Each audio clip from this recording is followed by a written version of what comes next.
You're tuning into Black and White Sports on YouTube. The no-holds-barred truth on sports. The main event starts now. Well, guys, one thing we're learning about the WNBA is that they're not very tolerant. They always talk about being marginalized, right? But yet, when it comes to two trans athletes, namely Enes Kanter Freedom and Royce White, the marginalized WNBA players don't want them a part of the club. I guess they're the wrong type of transgenders. Or maybe, just maybe, they don't think that they're actually transgender at all. But this isn't supposed to be the logic of the left. All you need to do is just identify as a female, and newsflash, they say you're a woman. We always hear trans women are women. Now they're getting exposed, guys, because the reality is coming out. They really don't want these particular quote-unquote trans athletes in the WNBA. Now, Enes Kanter Freedom has been fighting for women's rights. And really, guys, the only reason why he's actually really doing this whole thing about going to the WNBA is he wants to expose the hypocrisy. Now, these woke women, these woke lesbians in WNBA, they're supposed to be welcoming with open arms to any and everyone. But of course, that's showing no. And of course, where it is that the WNBA has said that Enes Kanter Freedom and Royce White, they can't play in the WNBA. Even though by their own rules, they should actually be allowed to play. They're identifying as women. Especially in the case of Royce White, he's identifying as a woman for the purposes of basketball. He's gender fluid. And now, looks like lawsuits are actually going to be coming for the woke WNBA.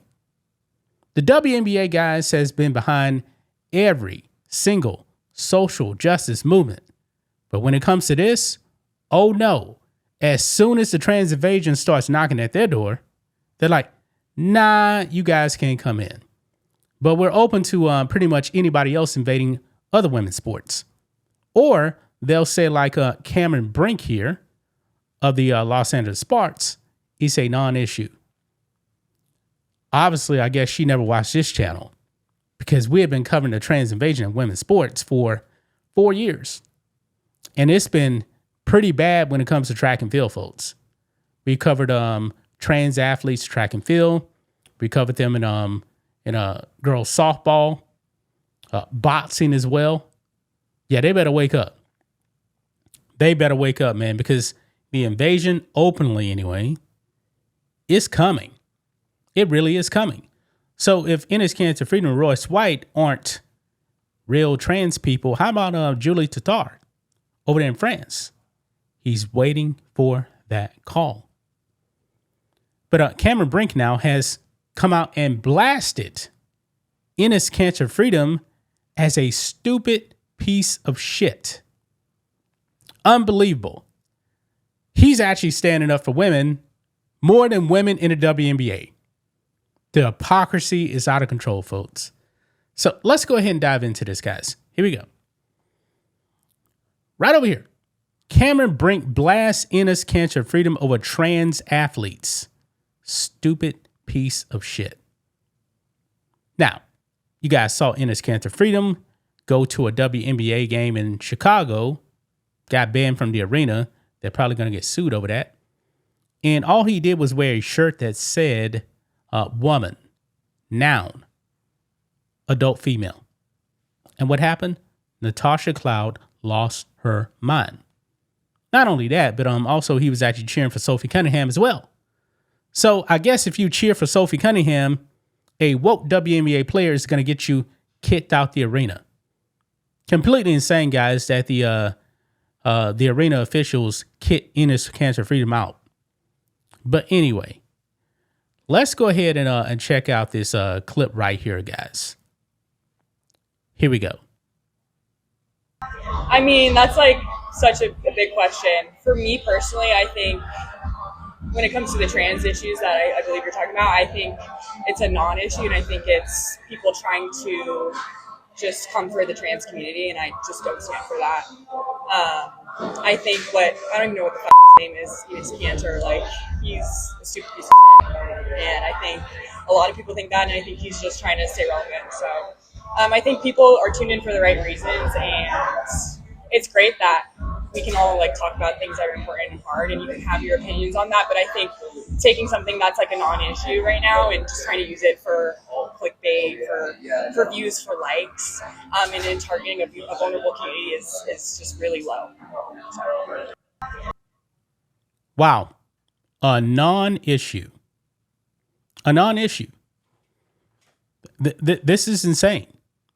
Like I said, she has been paying attention to our videos on here, or she hasn't been paying attention to the whole trans invasion that's been going on in female sports for quite a while.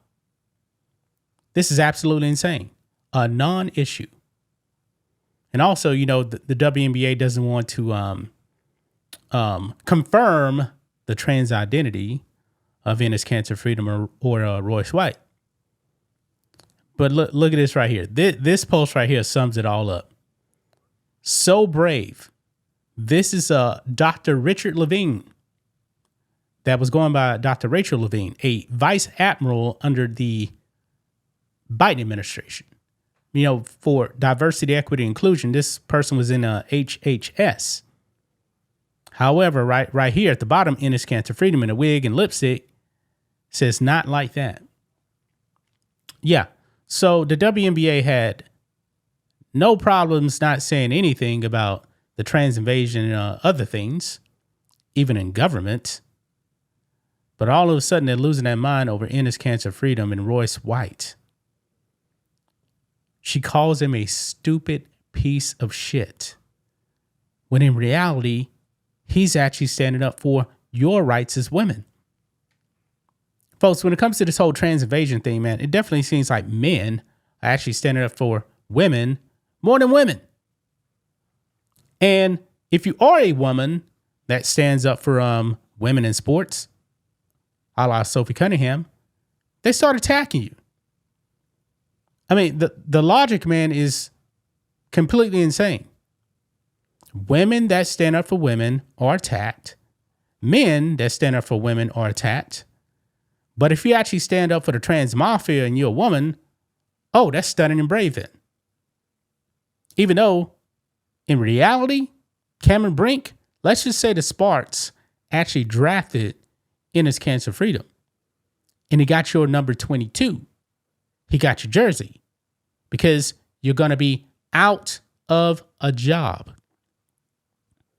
And make no mistake about it, guys. The Sparks will win the WNBA title. They will never, ever lose a game. Because all you need to do is just throw the ball down to Enes Kanter Freedom. Nobody can defend him. He's 6'10". He's what, like 260? Yeah, that's a big dude. All you women are actually going to get destroyed. This is unreal, man. Absolutely unreal. Another day of the WNBA destroying themselves. It just tells you how stupid this league is. A league that loses $50 million a year. And I guess it shouldn't be a shock because they can't even define what a woman is. I'm still waiting, Kathy Engelbert. What is a woman to the WNBA? You guys already pretty much said that Enes Kanter Freedom and Royce White, they can't play. Why? Please tell us. Are they not women? Come out and say, are they not women?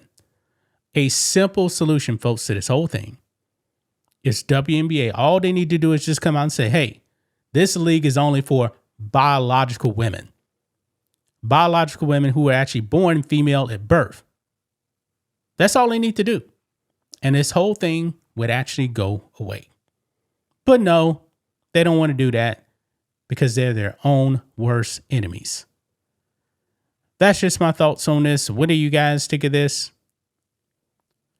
Black and white sports fans, let us know what you think about all this in the comments. Make sure to subscribe to the channel. And we'll catch you next time. Thanks for watching the show. Be sure to like, comment, and subscribe. Be sure to tune in next time on Black and White Sports.